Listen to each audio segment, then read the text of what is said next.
Olá pessoal, tudo bem? Estou aqui hoje com Ricardo Ortega. Ricardo, que trabalha no segmento de construção civil, né, numa grande empresa, ele vai contar um pouquinho para a gente. Mas primeiro, Ricardo, conta um pouquinho de você, da sua história, de onde que você tem feito na sua carreira, que eu dei uma olhada aqui no LinkedIn, uma carreira bem promissora. Conta um pouquinho para a gente quem é o Ricardo, o que você anda, o que você fez e anda fazendo, por favor. E obrigado aí por estar aqui com a gente hoje. Bom, Rafael, prazer é meu. Agradeço o convite aí de poder participar.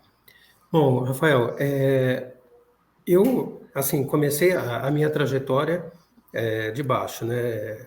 Assim, passo a passo e caminhando aí. No começo não foi muito fácil. Eu moro na região do ABC Paulista, uma região aqui onde durante muitos anos, e principalmente isso na época do meu pai, né? Falando isso há 30, 40 anos atrás, onde o que dominava e o que tinha futuro profissional para qualquer um aqui era ser metalúrgico. Então, a minha Meu pai, origem meu pai é metalúrgico, tá? De é origem. metalúrgico. Engenheiro metalúrgico, trabalhava na ABC, muito legal. Então você entende bem o que eu estou falando. Entendo.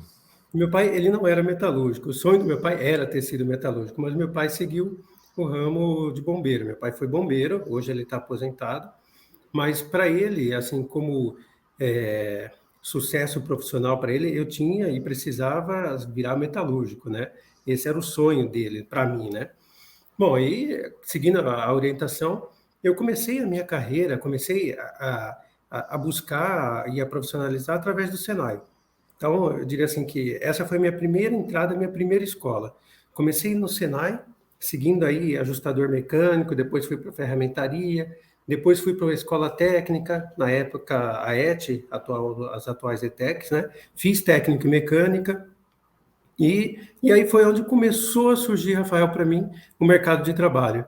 O meu primeiro contato assim, com o mercado de trabalho, de fato, foi aqui em Santo André, foi na Rodia, na época Fairway, que era a joint venture da Rodia com a Rush, e ali foi onde eu comecei a desenvolver. Entrei pela porta, assim, vamos chamar do departamento técnico de manutenção, que tinha tudo a ver com o que eu estava cursando, e tive o primeiro contato com a área administrativa, fui para a área de suprimentos e aí comecei a me interessar. Aí, a partir daquele momento, com o que eu recebia, né, de bolsa auxílio na época como estágio técnico, comecei a fazer a faculdade, conseguia pagar a faculdade e aí comecei e fui para a área de administração.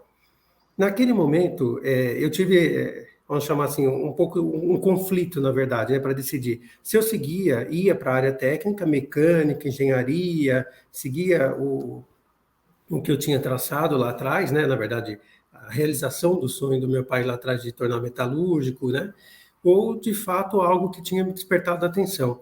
E a partir daquele momento foi onde a minha carreira tomou outro rumo, porque eu saí da parte, saí entre aspas, né, porque hoje na construção tem bastante coisa que é relacionada com coisas que eu vi lá atrás no Senai. Mas a partir dali eu teve um direcionamento para a área administrativa. Então eu decidi fazer e cursar administração na faculdade e aí já começou a abriram as portas para mim. Então no segundo ano de faculdade eu trabalhava ainda na Rodia e aí surgiu a oportunidade de estágio na Pirelli, em Santo André também. Então Pirelli eu Cabos saí ou pneus? Porque Pirelli Cabos. eu fiz estágio na Pirelli Cabos. Olha só, que Ah, coincidência. não acredito, Rafael. Na área de logística, eu fiz estágio. Foi meu primeiro estágio, foi na área de logística da Pirelli Cabos, lá em Santo André, exatamente isso. Eu Que entrei não na existe área, mais, né? Pirelli Cabos foi vendida, né? Não existe mais. Prisma, né? Atualmente, Eu, eles eu saíram de lembro Santo André. eu adorava ir na fábrica de cabos especiais, né? Que eram cabos para submarinos, para cabos para petrolíferas. Puta, adorava visitar essa fábrica. Muito, que coincidência, muito legal. Que eles faziam em Santo André e depois Sempre. criaram uma fábrica lá no Exato, Espírito Santo, né? exato. E ali, para mim, Rafael, eu entrei, e aí isso marca bastante a minha trajetória profissional, porque eu entrei na Pirelli Cabos um dia antes do atentado do World Trade Center. Eu Olha lembro só. muito bem. No meu, assim, segundo dia de empresa, aconteceu todo aquele caos, e a partir daquele dia em diante, o pessoal fala, né, estourou a bolha das telecomunicações. A partir dali foi o momento de crise de mercado para a telecom. Estava indo muito bem, estavam vendendo bem, produzindo bastante, E a partir daquele momento, o mercado virou, começou a crise, e eu falo que esse foi um momento fundamental na minha carreira, porque o pessoal começou a ser dispensado na Pirelli. A Pirelli teve que reduzir gastos, eu estava como estagiário na época, e aí eu abracei a oportunidade. Não, eu quero aprender, deixa, eu faço, me ensina. E as pessoas foram saindo e eu fui absorvendo, absorvendo. E aí, a partir desse momento, eu entrei na administração comercial e fui parar na controladoria e controle de gestão. Aí, Rafael, foi Mudou assim, tudo. foi amor à primeira vista. Aí não teve jeito. Desde então, aí é onde eu busquei e comecei a traçar aí o meu futuro. Falei, é nessa área que eu quero seguir. E aí, depois eu fiquei lá, acho que foram 4 anos na Pirelli, surgiu a oportunidade na Tequinte. Aí eu fiquei um pouco assim, em receio, porque era uma área de engenharia e construção, uma área que eu quis fugir no passado, não quis seguir como engenheiro, justamente pelos altos e baixos da área, né? É uma área que te remunera mais, só que em compensação você tem vamos chamar assim, quase que um eletrocardiograma, né? A empresa um dia está bem, tem projeto, depois no outro dia não tem, no outro dia tem, no outro dia não tem. Então, eu pensei bastante e falei, acho que é hora de encarar. A oportunidade era boa, era para desenvolver a área de controle de custo de engenharia e suprimentos que não existia no Brasil. E abracei a oportunidade e fui. E aí na Tequinte eu desenvolvi a carreira de fato. Foram aí, graças a Deus, 15 anos de empresa. E nesses 15 anos eu tive a oportunidade, né, de desenvolver a área de fato de engenharia e suprimentos, controle de custo de engenharia e suprimentos no Brasil. Tive muito contato e muita exposição internacional. Fiz um processo de trainee, entrei no programa de trainee da companhia, participei aí de um programa de pós-graduação na Fundação Dom Cabral, em gestão de negócios, e tive a oportunidade aí de trabalhar com o diretor-geral, como assistente dele, no Brasil, e surgiu, e aí abriu oportunidade para expatriação. Tive 2 anos morando fora do Brasil, 2 anos na Argentina, e depois, retornando para o Brasil, como plano de carreira, a ideia era passar por um projeto. Então, de fato, conhecer o que era o business da companhia, né? O que é, né? O que acontece lá, de fato, no dia a dia. E aí foi por onde eu passei. Foi um ano no Paraná. A gente estava construindo 2 plataformas fixas de petróleo, lá no canteiro que tinha lá em Paranaguá, no Pontal do Paraná, do lado de Paranaguá. E depois, um ano no Rio de Janeiro, para todo o trato com o cliente. E aí depois, Mais uma coincidência, a Tequinte foi um dos primeiros clientes do Holmes. foi lá, Você conheceu lá a versão, conheci lá. provavelmente a versão antiga, né? E eu lembro que a Tequinte apostou bastante num projeto de documentação de funcionários, etc. Foi um projeto muito legal de ser feito, Foi, e né? ajudou, assim, extremamente, Rafael. O que antes a gente tinha, né, dificuldade para encontrar, um arquivo enorme, com a adoção do Homes lá, e eu digo que esse projeto que eu estava da plataforma, das 2 plataformas fixas, foi fundamental. E a gente, na época ainda, né, tinha que usar um scanner especial, não tinha a tecnologia que Exatamente. tem hoje, mas a gente tinha decidido nesse projeto fazer a implantação. E ele ajudou bastante, não só no fato, a gente não teve muitos casos, né, de processos trabalhistas, mas nós tivemos problema com o cliente. Então foi importante e fundamental para a gente encontrar toda a documentação, cartas, correspondências, projeto, enfim, tudo isso de uma maneira muito fácil. E aí, e depois, quando eu retornei para São Paulo, e aí falei, bom, agora eu volto e aí estabilizar na área de controladoria. Voltando para São Paulo, Rafael, eu cursei a segunda graduação, que aí foi em contabilidade, porque aí eu já não conseguia mais fugir de ter o CRC, né? Porque a partir daí, indo para a controladoria e atuando como controle, para mim era fundamental ter. Embora eu já tinha os conceitos de contabilidade, já atuava muito próximo da contabilidade, eu precisava de fato cursar, né, e tirar e ter o CRC. E fiz a segunda graduação e depois na sequência já tirei o CRC e aí comecei, e aí me tornei gerente de controladoria da Tequinte, sendo responsável aí pelas áreas de contabilidade, controladoria, planejamento financeiro, contas a pagar. e sendo responsável pelo balanço da Tequinte. Que responsabilidade, hein? Porque a Tequinte é outra empresa gigantesca, né? Empresa multinacional, ítalo-argentina, ou seja, parabéns, hein? Não é pouca responsabilidade não, viu, Ricardo? O pessoal te chama de Ricardo ou te chama de Ortega? Como é que você é conhecido?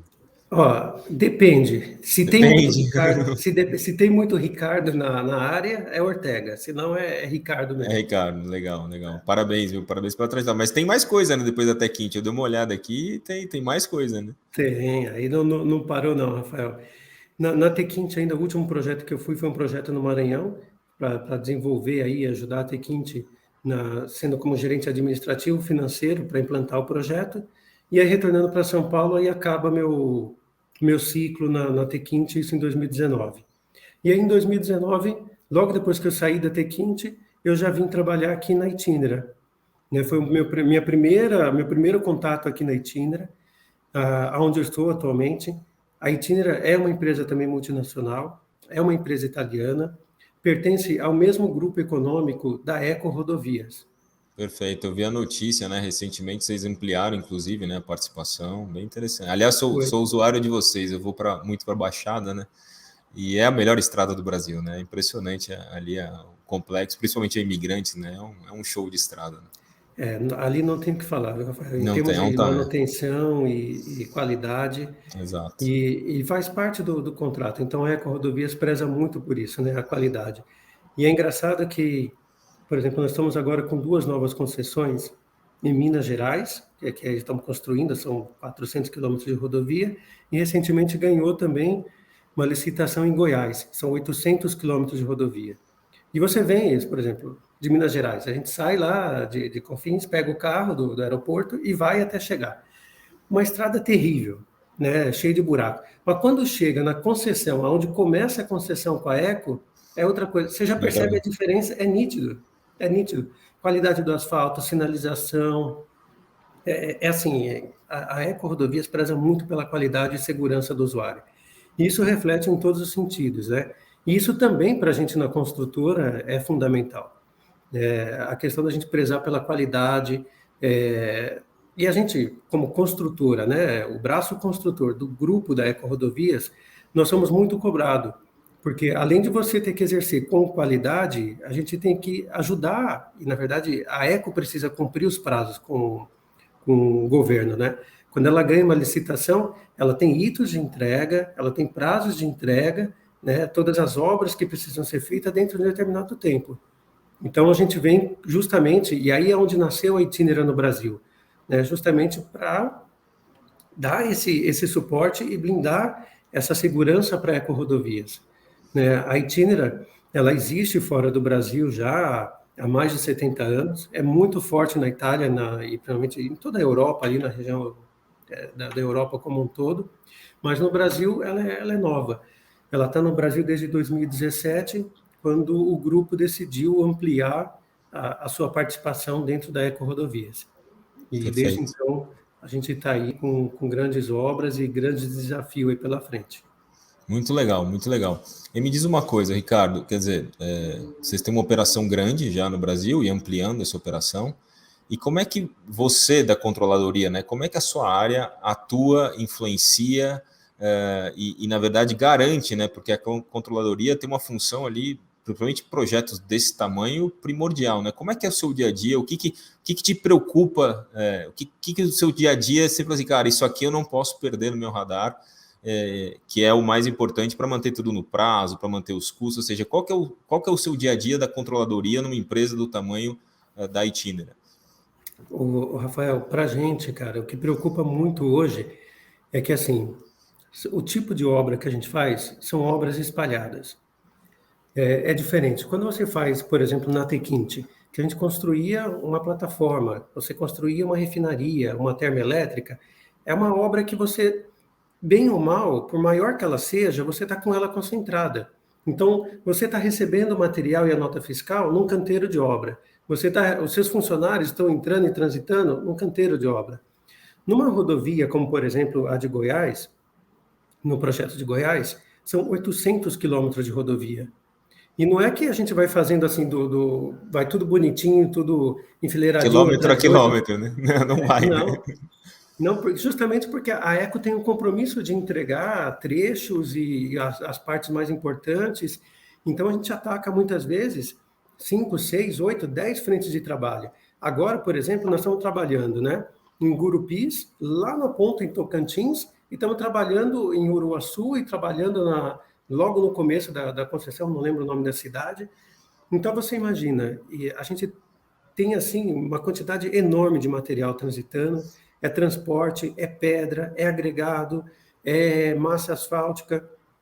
Então, a grande questão aqui para a gente é como que a gente garante de que a nota fiscal do caminhão que está entregando para a gente lá na ponta, lá em Tocantins, vai chegar para a gente no escritório, ou que a gente vai saber que foi entregue, ou a gente vai garantir de fato que o agregado que foi entregue para a gente lá naquele ponto realmente entrou na contabilidade como estoque para a gente conseguiu fazer o registro correto. Então, você tem uma E no ideia. Brasil isso é um baita desafio, hein? No É um Brasil é baita um... desafio. Uma curiosidade, e eu posso fazer uma pergunta talvez aqui bem de leigo, tá? E se eu fizer, você me corrija, por favor. Mas como vocês atuam, e curiosidade mesmo, vocês atuam nessas várias frentes, né? E aí eu fiz uma analogia na minha cabeça e posso tornar uma analogia totalmente errada, né? Quando a gente vê construção normal de prédio, cada laje hoje é uma SPE, né? Ou seja, é um CNPJ. Acontece isso numa obra dessa de grande porte, você tem vários trechos, é um CNPJ só, são vários, tem várias cidades envolvidas, tributação, deve ser um... E deve ter muita oportunidade de ganho, e ganho legal, não é ganho lícito, ganho tributário. Você fala, putz, se eu faturo aqui, se fatura... Existe essa complexidade também? Existe, Rafael. É muito complexo. A gente não chega a criar, né, empresas por trecho ou Tá. por frente de trabalho, porque a gente acaba sendo um só. Então, o desafio para a gente é que, à medida que você vai passando por municípios, a nota fiscal tem que ser emitida naquele município. Olha E, só. a, e aí é onde começa as dificuldades, porque tem município que você passa, ele está bem estruturado. Você pega o Código Tributário do município, está claro lá, por exemplo, que você pode fazer a dedução de materiais, qual é a alíquota, o município está preparado. Você passa por outros municípios, Rafael, a gente não consegue nem extrair do município qual é o próprio Código Tributário dele. Assim, são às vezes meses a gente tentando contato, indo na prefeitura, marcando com o pessoal, vai lá e tenta e não consegue. E aí não é claro, sabe? Eles não têm claro como que a gente vai fazer, por exemplo, a dedução de materiais, do valor do ISS, da nota fiscal que a gente tem que emitir, ou se a gente pode, ou como que a gente pode. Né? Porque como isso acaba ficando um pouco, né, por decisão de cada município, isso torna muito difícil para a gente. É uma dificuldade Perfeito. tremenda. Imagino, Então, imagino. atualmente, né, a obra lá está começando, mas as nossas notas fiscais, a gente tem emitido aproximadamente 10 notas fiscais por mês, porque cada uma tem um trechinho de um município diferente, tem uma alíquota de ISS diferente, você tem uma forma de deduzir materiais diferente. E É há bem esse no complexo, não limite, é né? fácil. O prefeito vem na jugular, né? Pô, você não vai recolher o ISS aqui para mim, né? Não, você imagina, são cidades carentes, né? E que eu Imagino. acho que são cidades que estavam aguardando por essa obra já há muito tempo, contando com essa obra, justamente para poder entrar caixa no município para fazer obras emergenciais e fazer o que precisa. Então, eles ficam quase que acompanhando a gente, só falta o pessoal estar junto, sabe? Junto. Eles vão botar uma cadeira lá na controladoria com você. Eu quero entender tudo que entra e sai aqui. Exatamente. Deixa eu medir aqui com a Trena se realmente você fez só isso no meu município ou você não está querendo emitir a nota fiscal inteira aqui no município. Perfeito. É uma Nesse, dificuldade e nesse tremenda. sentido, também outra curiosidade. Eu não sei se isso já é determinado na licitação ou não, mas eu imagino o prefeito também, se eu fosse prefeito, né, o quanto que eu queria, por exemplo, ter um pedágio na minha cidade, né, porque aquilo é arrecadação para o município. Isso já é determinado no edital ou existe uma briga, vamos dizer assim, no decorrer da obra? Não, é para mim, é para você, é para mim. Existe isso também? Não, é tudo pré-determinado já no Tá. edital. Se houve qualquer discussão anterior, ela teve uma discussão na época ainda que a concessão pertencia ao governo, ou na época de audiências públicas, né? É aí que você tem que discutir. É na licitação, então, assim, já vem tudo Exatamente. pronto. Quando já vem o pacote, já vem exatamente sabendo, né? Por exemplo, quando participa de uma licitação, geralmente já é determinado qual é o valor do pedágio, quais são as quantidades de obra que você tem que fazer, quais são os trechos que você tem que fazer, trecho que tem que duplicar, trecho que tem que fazer acesso, viaduto, enfim. Isso já vem tudo determinado, até para eco-rodovias, né, que é um passo anterior ao nosso, saber qual é o valor que ela vai poder ofertar. Sem Então, dúvida. o preço do pedágio é determinado pela quantidade de obras que você tem que fazer, pelo período que você tem que fazer. Então, é assim, são umas contas assim, não são tão fáceis de serem Imagino feitas que e não. determinadas. Imagino que não. Imagino que a sua área também deve ajudar muito nesses cálculos, né? Ou seja, nesses cálculos prévios aí de entra, não entra, qual que é o bid que vamos dar, né? Quer dizer, tem uma importância muito grande, né? A gente aqui como Itinera, né, a gente ajuda eles falando o seguinte, olha, conforme essa licitação, né, o que determina essa licitação, o preço para você fazer essas obras, para você atender o que manda o edital, vai te custar tanto. E aí a equipe da EcoRodovias, que tem uma equipe própria, ela vai ter que calcular e desdobrar isso para apresentar e poder participar da licitação. Então, assim, Imagino. Rafael, não é fácil. Não, eu Não imagino é que não é. fácil. Ricardo, existem trechos que cruzam estados? Ou. Existe. Nossa, aí então entra a substituição tributária, deve ser, meu, olha, você tem trabalho, viu? Eu vou te falar que não é, o seu trabalho não é simples, não. Não, e aí você imagina agora, né, uma das obras que a gente tem, justamente atravessa Tocantins e Goiás, vai até a cidade de Gurupi. E a barreira fiscal, ela começou a parar os nossos transporte de massa asfáltica, de pedra, porque justamente estava entendendo que a gente tinha que recolher o imposto lá e a bagunça Imagina. está armada. Olha, no nosso micromundo aqui, a gente, com a pandemia, né, e o nosso mercado aqui de desenvolvimento, etc., cara, virou home office, né? Desenvolvedor hoje não tem opção. Ele quer vir, ele vem, mas a maioria não quer vir, né? E, cara, a gente despacha máquina hoje para o Brasil inteiro, literalmente, né? E nossas máquinas são paradas, porque tem que fazer substituição tributária. Eu falo, cara, o Brasil não é para amadores, né? Imagina, a Não. gente no micromundo de uma máquina, do notebook que eu comprei, tem que passar aqui em São Paulo, a gente faz a troca da nota, manda e o cara para, a gente ainda tem que pagar. Então, não é Não, fácil, né? agora, Rafael, você imagina você explicar isso, por exemplo, para o pessoal na Itália? Ah, esquece, esquece. É super complicado você explicar a questão de substituição tributária, o cálculo do imposto de renda, como é que funciona. A questão simples para a gente é simples, entre aspas, né? Mas do ISS. Por que que não é uma alíquota comum para todo mundo? Por que que não é isso? Por que que não é aquilo? Assim, a gente vive não um embate, mas a gente tem que ficar constantemente provando para a Itália que a gente precisa que determinadas coisas sejam feitas. Por exemplo, um exemplo claro aqui, que até hoje a gente tem muita dificuldade, é com a criação de conta contábil. Porque na cabeça dele, eles não entendem por que muitas vezes a gente precisa ter uma conta contábil com um gasto bem classificado, ou ou o que é o SPED, né? Por que a gente tem que enviar isso para o governo, por que isso tem que ir dessa forma, né? Isso não entra na cabeça deles de jeito nenhum. Olha, é uma sofrência. É complexo, eu imagino, não é simples. Não é simples para a gente, imagina Imagina para os outros. para os outros entenderem. E, cara, você falou um negócio aí que me deixa também curioso, né? Você falou que estão fazendo uma obra aí com 6, 8 trechos ao mesmo tempo, né? A gente vive no nosso mercado, e eu imagino que de vocês também, mas aí essa é a pergunta, a gente vive aqui no mercado de tecnologia uma demanda de mão de obra, assim, gigantesca, e não tem essa abundância no mercado, né, o que acaba gerando inflação de salários, etc. Mas não é nem a questão da inflação, é a questão de não ter, né? Às vezes você limita o crescimento da empresa porque você não tem mão de obra. E a gente viu algumas pesquisas que no setor de construção civil parece que o problema é o mesmo ou até pior, né?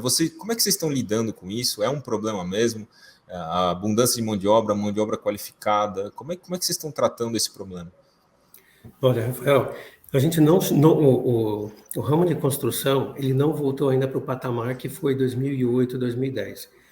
Esse, para mim, foi, vamos dizer assim, o pior e o melhor, entre aspas, né? O pior para a empresa e o melhor para o funcionário.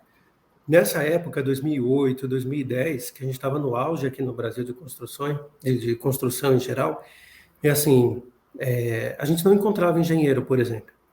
E você brigava com as empresas para tirar engenheiros, né, de pessoas que estavam bem alocadas em empresa. Então, aí houve uma superinflação de salários que foi terrível. E eu lembro, especificamente, naquela época, o pessoal de engenheiro naval. A gente estava com um boom aqui, né, desenvolvendo a área naval, construindo plataforma, assim, foi promissor. Enquanto durou, foi promissor no Brasil.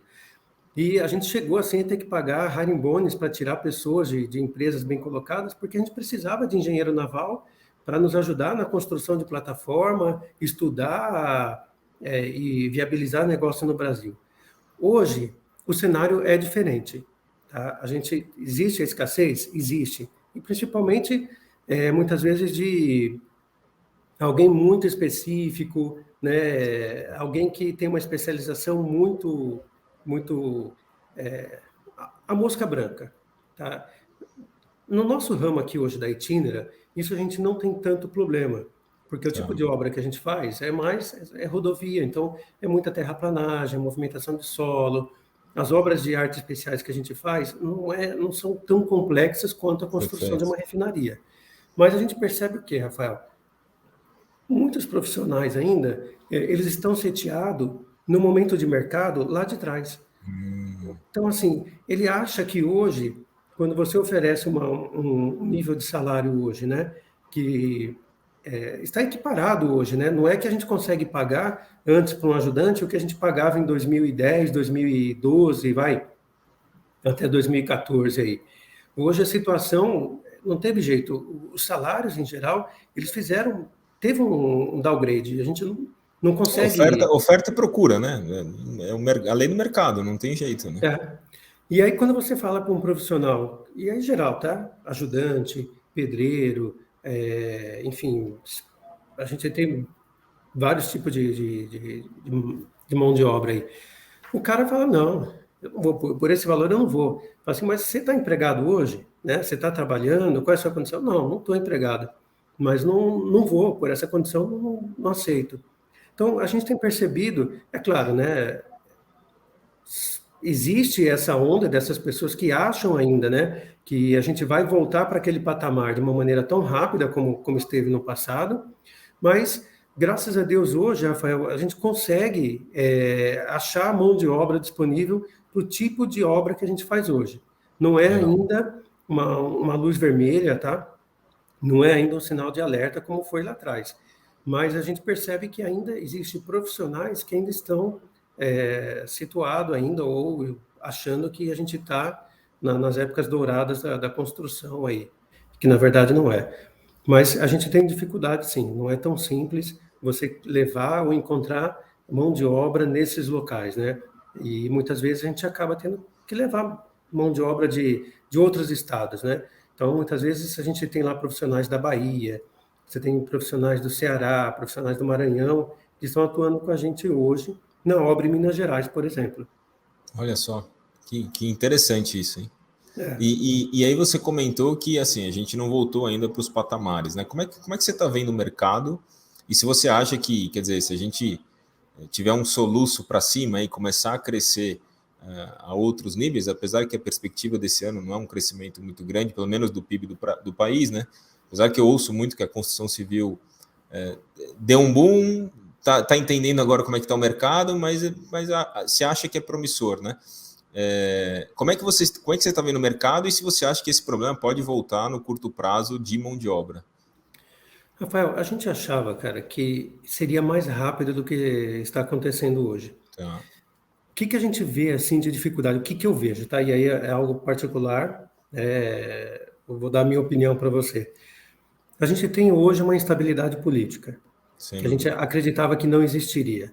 Então, a instabilidade política é a primeira coisa que interfere no investimento externo, tá? Depois, ainda atrelado à instabilidade política, e depois também uma saída de pós-Covid, a gente tem uma série de problemas ainda no abastecimento como um todo, a inflação na parte de construção está absurda. Se você pegar, né, o quanto que subiu, por exemplo, o aço, o concreto, ou o que a gente tem aí também, o diesel, por exemplo. O diesel para a gente, ele é fundamental. A quantidade de Sim, máquinas que a gente tem rodando é impressionante. E sim, o diesel, Rafael, de um ano, cara, para cá, ele dobrou o valor. A gente apresentou verdade. uma oferta há menos de um ano atrás, considerando o diesel uma média de 3,50, mais ou menos. Hoje a gente paga mais de 7 na obra, a gente está pagando 8, 9 reais o litro do diesel. E então os insumos em geral também subiu bastante. Mas aí tem uma questão, né? E isso é o que tem puxado ainda um pouco a construção civil. O Brasil é muito carente de infraestrutura. Então, a gente consegue, não que a gente consiga ou que as empresas façam isso de propósito, né? Segurar as obras para ver até onde é que vai a instabilidade política ou que o preço volte a ser um preço justo praticável no mercado.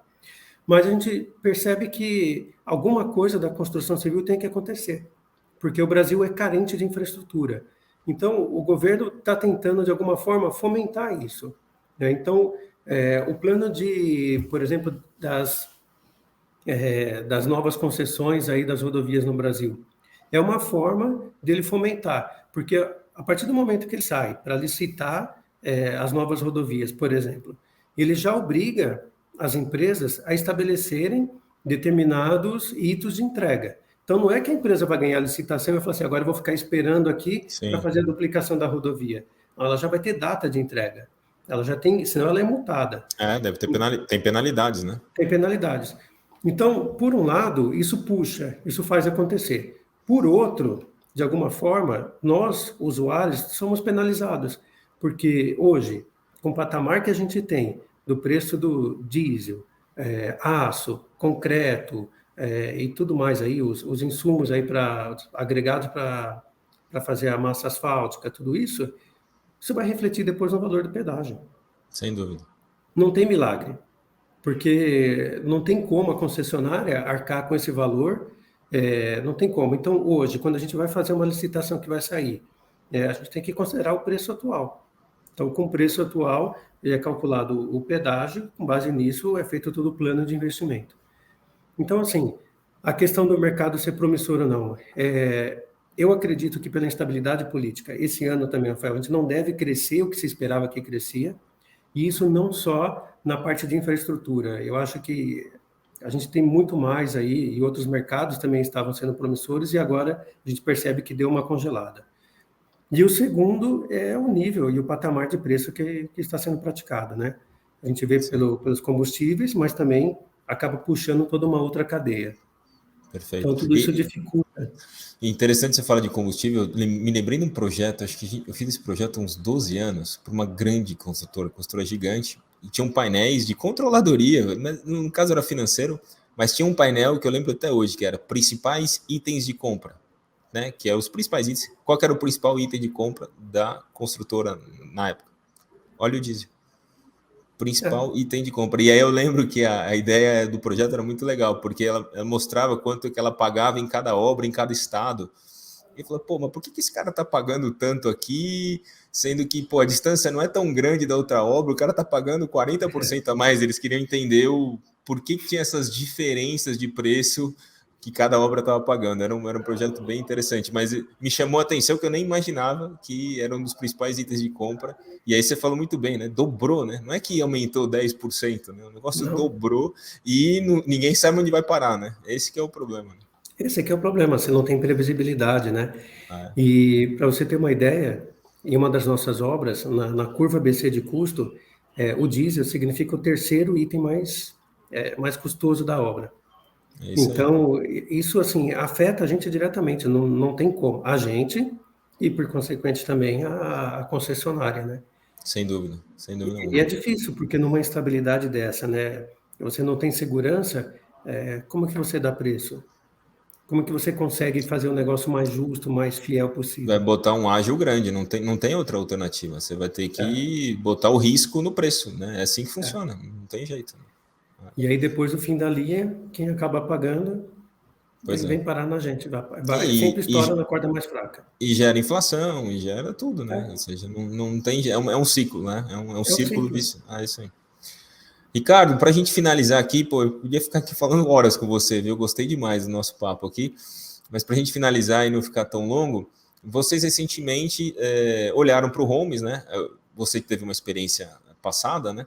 Mas da sua experiência para cá, o Homes mudou muito, né? A gente fala que a gente tinha que ter mudado até o nome dele, mas a gente não quis. Na verdade, a gente pegou essas experiências da Techint de vários clientes nossos e realmente fizemos uma plataforma nova, né? Com todas essas experiências. Mas queria entender o que você viu, para que você vai usar, o que você pretende usar. Eu sei que vocês estão no começo ainda do projeto, né? Mas o que o Homes pode agregar, principalmente na sua área de controladoria?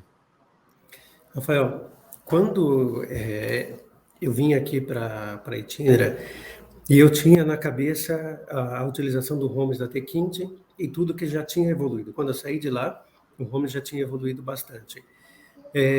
Quando eu vim para cá, a primeira coisa que eu desenhei o processo na cabeça, e é onde a gente sofre muito, tá, Rafael? Um dos nossos sofrimentos, né, no dia a dia, é controlar a documentação de subempreiteiro. Perfeito. Então, Subcontratados, assim, né? subcontratados. Nós temos subcontratados e é fundamental para a gente controlar e acompanhar de perto para saber se os funcionários deles têm contrato de trabalho, se está sendo pago, se eles estão pagando e recolhendo os impostos desses funcionários. Enfim, se está sendo feito Até tudo porque da forma como tem que ser vocês são feito. corresponsáveis, né? No fim da linha, não tem jeito, né? Exatamente. E aí você imagina o seguinte, como que era feito antes? Chegava lá a nota fiscal do cara, ele trazia e ele entregava aquele monte de documento impresso para o pessoal poder verificar, checar um por um, para então a gente conseguir fazer o pagamento. Só que, você imagina, quando passa a ter um volume grande, ou uma obra dessa de 800 quilômetros, como que você consegue centralizar essa documentação e essa documentação chegar no escritório lá em Uruaçu? Né? Não tem como. Então, quando eu vim para cá, já fomos atrás da comercial, né, a Lu, que eu tenho um carinho muito grande por ela, que ela já atendia a Sim. gente na Techint. Fomos atrás dela, falando, ó, Lu, vem aqui, vamos conversar, porque a gente precisa acertar isso. O que a gente pode fazer? E aí, Rafael, a gente desenvolveu um fluxo realmente para que a gente dividisse essa responsabilidade com o fornecedor. Então, a gente fez, e a gente tem ampliado isso, tá, Rafael? A cada reunião que a gente faz, a gente vai ampliando e vamos dando passo para que a coisa fique mais automática. A ideia de trazer o Homes para cá é tirar toda esse trabalho manual que antes era feito, esse monte de impressão de folha que era feito, ou escanear depois as folhas impressas, porque precisava estar registrado ou guardado em algum lugar, para fazer algo eletrônico. Então, a gente criou um fluxo dentro do Homes que o fornecedor, ele manda para a gente de forma digital o contrato de trabalho dos funcionários dele que estão alocados na obra, a folha de ponto, as guias que ele recolheu de FGTS, os impostos pagos. E ele classifica isso para a gente dentro do Homes, de forma que, a hora que ele coloca, ele fala assim, estou colocando documentos de RH. Aqui internamente para a gente, dentro da Itinera, já vai esse documento para o pessoal do RH validar. Então, o pessoal do RH já recebe um e-mail, já fala, opa, espera aí, deixa eu ver o que é isso aqui. E ele já olha, ele pode aprovar ou recusar. Se ele recusar, o fornecedor já fica sabendo na hora de que o documento dele tem alguma inconsistência. E ele já tem a possibilidade, na hora, de arrumar, de ligar, de fazer um contato. Se está tudo bonitinho, todas as áreas aprovaram, está preparado para pagamento. Então, a gente pode pagar aquela nota fiscal. Se tem alguma inconsistência, a gente para a bola, fala, olha, tem alguma coisa errada, o que está acontecendo aqui? Você não pagou, você não recolheu o imposto, simplesmente foi documento enviado errado. Então, assim, a gente ganha uma agilidade muito grande e a gente ganha uma segurança muito grande. E, além disso, a cada documento desse que é postado, a cada fluxo desse que é finalizado, ele já fica armazenado para a gente na nuvem.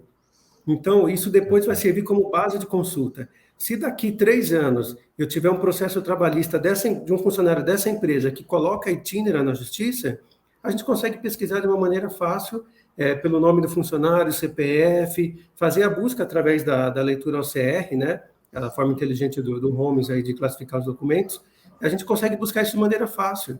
Então, veja, ele não só ajuda a gente na operação do dia a dia, não só deixou muito mais fácil, mais leve, além de não gerar aí um desperdício enorme com papel e gerar retrabalho, mas ele também já faz o armazenamento desse documento para a gente. Então, Rafael, isso, o Holmes para a gente está falando de apenas um fluxo dentro da Perfeito. obra como um todo. E aí, fora os outros fluxos que a gente foi criando e estamos desenvolvendo também. Por exemplo, toda a documentação de RH. A documentação de RH, ela vai ser toda subida também no Homes, ela vai ser carregada no Homes, classificada para o dia que a gente precisar, que seja lá, o funcionário precisa de um documento dele para aposentadoria, ou o funcionário, o ex-funcionário nosso entrou na justiça, a gente tem lá todo o processo. Tem lá o contrato de trabalho, os documentos, os olerites, as fichas de EPI que a gente entregou para o funcionário, todo o processo de maneira fácil, simples e rastreável. Então, quando eu vim para cá, já por conhecer o Holmes, a ideia era trazer tudo isso junto para a gente ganhar tempo, né? E botar inteligência no processo. Colocar as pessoas, não para fazer trabalho braçal, mas realmente para analisar, para colocar inteligência no negócio. Maravilha, Ricardo. Muito legal o seu depoimento. É um dos cases interessantes que a gente faz bastante em construção civil, né? E recentemente a gente fez parceria com várias empresas, inclusive de assinatura digital. Inclusive, para esses processos de RH, eles nascem e, entre aspas, morrem todos digitais, né? Você pode hoje mandar um SMS ou mandar um e-mail, às vezes o pessoal não tem e-mail, então por isso que tem um SMS, né? Celular todo mundo tem, às vezes e-mail não tem. E a pessoa já assina o documento e todo o ciclo fica digital. Então, é algo que a gente vem investindo, é um dos casos de uso que a gente fala que tem bastante sucesso e necessário, né? Ou seja, tem muito aí de controladoria, de compliance, né? De ter as informações em dia e protegendo a empresa e o funcionário também, né? Porque é uma via de duas mãos, né? Então, E outra, Rafael, o um importante caso é que muito fica legal. registrado, né? A gente tem um registro, depois da Exato. rastreabilidade, quem foi que carregou, quem foi que aprovou o documento, quem foi que rejeitou, por que rejeitou. Ou seja, você tem a total transparência do processo aí, de ponta a ponta. Maravilha. Ricardo, eu queria te agradecer demais. Foi um prazer falar com você, ver essas coincidências, né? Você falou de ABC, eu fiz engenharia na Mauá, então eu frequentei bastante o ABC. Né? Fiz estágio na Pirelli, como você. Eu fiz estágio na White Martins, que era em Diadema. Então, fiquei muitos anos da minha vida ali no ABC. Gosto muito, acho uma região. Aliás, tem em São Caetano, né? Tem um IDH fantástico, mas não só Caetano, Santo André, São Bernardo, são cidades fantásticas para se morar, inclusive, né? Então, que coincidência legal, e que você veio da Techint também, que era esse cliente nosso. Então, cara, muito obrigado pelo papo, foi muito legal falar com você. E parabéns pela carreira, pela experiência. Não é à toa que alguém chega em controladoria e manda, né, e lidera controladorias de empresas tão grandes e multinacionais. Isso não é para qualquer um. Parabéns aí pela sua carreira e tenho certeza aí que você vai voar alto aí por muito tempo. Não, Rafael, que isso. Eu que agradeço aí pela oportunidade. Um bate-papo também, conhecer você e as nossas coincidências aí. Acho que a gente vai precisar tomar um café aí, Rafael, para a gente falar Com um pouco melhor certeza, aí com certeza. Será um prazer, será um prazer. das nossas coincidências. E quero parabenizar aí toda a equipe, né, pelo excelente trabalho desenvolvido. O importante é que vocês não pararam no tempo. A primeiro contato que eu tive com o Holmes na Techint lá atrás, e hoje a gente percebe uma evolução constante. Então, eu acho que vocês estão aí no caminho correto mesmo, seguindo e buscando atualização e vendo o que pode fazer para melhorar e ouvindo o cliente. Eu acho que vocês estão de parabéns, Rafael. O caminho, eu acho que tem que ser esse mesmo e acho que vocês precisam seguir nessa linha. Então, de parabéns aí pela equipe e pelo excelente produto aí.